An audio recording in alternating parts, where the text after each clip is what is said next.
le patron, c'est... Parce que nous, les Français, on ne fait pas tellement comme ça. Je sais. Mes frères sont en Italie et je sais comment... Mais ici, c'est le droit, c'est le droit. Quelles sont les heures de travail? Parce que du coup, vous savez ça. Ici, définitivement contraire dans la France. Il n'y a pas d'horaire de travail. Il faut changer 8 heures, il faut se reposer 1 heure. Non. Ici, non. Elle peut travailler. Des conditions de travail sans doute très éloignées de celles que ces jeunes filles avaient imaginées. Est-ce pour cela que certaines, comme Kabest, prennent tous les risques pour s'échapper? Et parfois, la seule échappatoire est de sauter du balcon. Ces drames, la presse libanaise s'en fait l'écho, mais rien ne change. Aujourd'hui, dans le journal, c'est le récit d'une Philippine qui attire mon attention. Anne-Lynn Cesson, 23 ans. Elle se jetait du balcon de l'agence de placement qui l'a fait venir. En 4 ans, l'ambassade des Philippines a enregistré plus de 30 suicides de domestiques. Elle vient de demander l'ouverture d'une enquête. Ce n'est pas rare. Qu'est-ce qui n'est pas rare? La mort à cause des coups ou en tentant de fuir? À cause des chutes importantes. Et nous avons de nombreux cas de personnes qui sont tombées sans mourir. On a dû les opérer du dos. Ces interventions chirurgicales coûtent très cher. Selon la presse, Anne-Lynn aurait fait une crise de démence. J'ai parlé avec la belle-sœur de la défunte.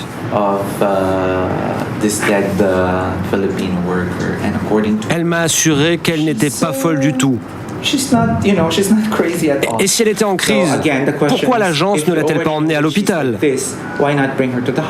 Sans parler du fait que l'agence aurait dû au minimum prévenir l'ambassade. Assez curieusement, le directeur de l'agence aurait refusé de venir s'expliquer à l'ambassade des Philippines. Nous tentons de le rencontrer sans savoir qu'il est justement à notre gauche devant l'ascenseur de son immeuble. Sa secrétaire prétend ne jamais le voir. Et justement, le revoici. Oups! En nous apercevant, il s'éclipse à nouveau. Le moins que l'on puisse dire est que le directeur de l'agence nous évite.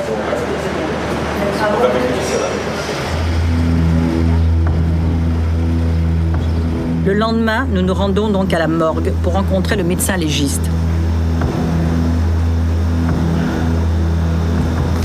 Étrange décor pour une autopsie. C'est pourtant là, entre les sacs poubelles et les débris de verre, qu'a lieu celle de la jeune domestique philippine.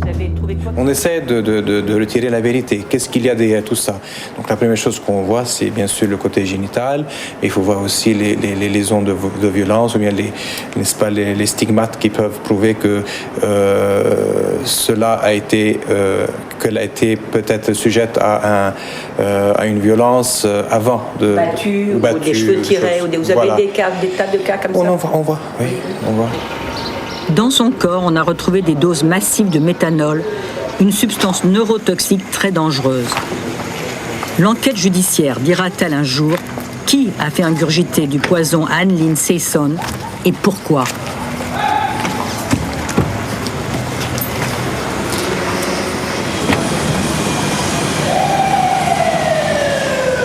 À l'ambassade d'Éthiopie, personne ne veut communiquer officiellement sur le sujet.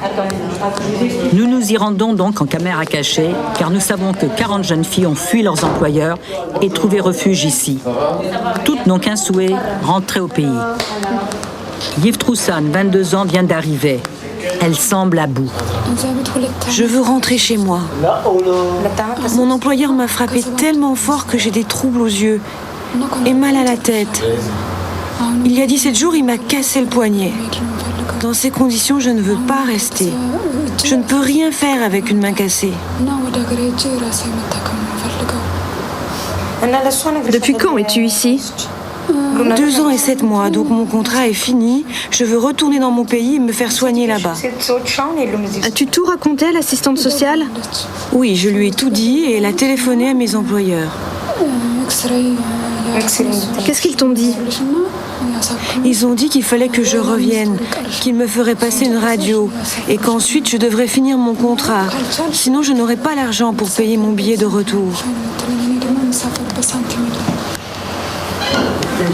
La loi libanaise, elle donne le droit à chaque employeur qui a le visa son permis de séjour est au nom d'une personne libanaise. C'est lui le responsable. C'est lui qui peut décider si elle peut voyager ou ne peut pas voyager, elle doit rester ou elle ne doit pas rester. Et entre autres, à part l'accord de la personne en question, la fille ne peut pas quitter le pays parce qu'il tient son passeport. Direction le nord du Liban. Nous allons tenter de retrouver l'employeur de cette jeune Éthiopienne. Le patron, le voici. C'est un jeune homme de 22 ans qui n'a pas l'air d'une brute. Non, pas à la tête, c'est pas vrai, pas à la tête. Quand je suis rentré, ça faisait 6 heures que ma mère était par terre. Je ne l'ai pas frappée à la tête, seulement à la main. Elle en a fait un prétexte pour cesser de travailler. C'est elle qui a cassé le contrat, pas moi. Je lui ai dit, termine tes 7 mois, tu partiras après. Le renouvellement du contrat m'a coûté $700. Au début, elle était d'accord. Mais maintenant, elle a un problème. Elle ne veut plus rester. Elle veut retourner voir sa fille et sa mère qui est malade. Une voisine intervient. Elle était très bien traitée chez eux. Elle avait tout ce qu'elle voulait. Je lui ai même dit, tu regretteras la belle vie que tu as eue ici. Il n'aura pas fallu longtemps pour qu'il reconnaisse avoir frappé sa bonne. 30% des personnes interrogées confirment qu'elles battent leurs domestiques. Si dans plusieurs ambassades, les victimes sont prises en charge, c'est souvent presque en secret. Un secret honteux. Ici, à l'ambassade des Philippines, on le dit. Tous les témoignages se ressemblent. Mauvais traitement, harcèlement sexuel, manque de nourriture et non-paiement de salaire sont leur lot commun. Tellement commun d'ailleurs que l'on peut craindre la banalisation de ces pratiques. C'est vraiment très difficile. Ils disent, c'est notre pays, vous êtes des étrangers, on peut faire ce qu'on veut. Qui dit ça? Les employeurs? Oui, les employeurs. Ils sont toujours après leur argent. Beaucoup de nos Philippines ont des contrats de 2 ans et les agences les prolongent en contrat de 3 ans. Par eux-mêmes? Par eux-mêmes, oui. Elles leur font signer. Et elles réduisent le salaire prévu de $200 par mois à 150 ou même 125. Et en plus, les salaires ne sont même pas payés. Un travail non payé et des horaires sans fin. Des employeurs disent trouver normal que leurs bonnes travaillent gratuitement chez les autres membres de la famille. C'est le cas de cette jeune fille. Elle était toujours en train de me battre, de me pousser, me tirer, de m'insulter. Elle hurlait « Mouta, Mara ». Ça veut dire quoi? Je ne sais pas ce que ça veut dire, mais elle hurlait ça tout le temps. Mouta, Mara, et elle me frappait tout le temps. Et je pleurais. Elle ne me donnait jamais mon salaire quand arrivait la fin du mois. Quand je voulais envoyer de l'argent pour mes enfants, je devais supplier, pleurer, dire « S'il vous plaît, madame, j'en ai vraiment besoin ». 3 fois, mon employeur m'a mis au coin. 3 fois. Comme un enfant. 32% des employeurs considèrent normal de punir la domestique. Il y a une autre histoire qu'elles ont toutes en commun, celle qu'elles ont vécue au cours de l'été 2006 et des bombardements israéliens sur le Liban. Comment imaginer que ces familles partaient laissant leurs domestiques derrière elles, enfermées dans la maison abandonnée?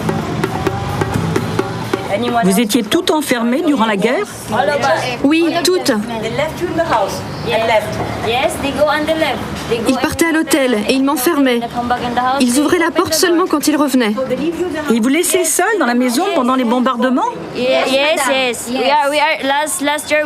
L'année dernière, quand il y a eu les bombes, la dame partait dans un abri et me laissait enfermée dans la maison. 30 000. C'est le chiffre officiel des domestiques abandonnés par leurs employeurs à cette époque. Le témoignage de l'une d'entre elles m'a particulièrement touchée. Et j'ai voulu voir à quoi ressemblait cette femme qui ne la nourrissait pas et la battait. Mais c'est le mari qui nous ouvre. Il veut savoir peut-être de quoi il s'agit, non?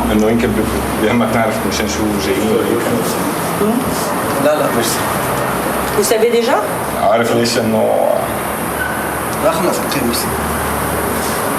D'accord.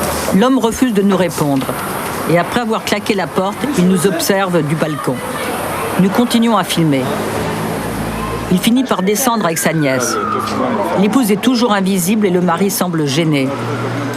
Elle ment et l'ambassade ment aussi. Elle ment? C'est même l'ambassade, ils mentent. Elle ment? Oui, pour sûr. C'est impossible. Elle est griffée de partout, elle s'est griffée elle-même, elle s'est étranglée elle-même. C'était seulement pour le simple but de retourner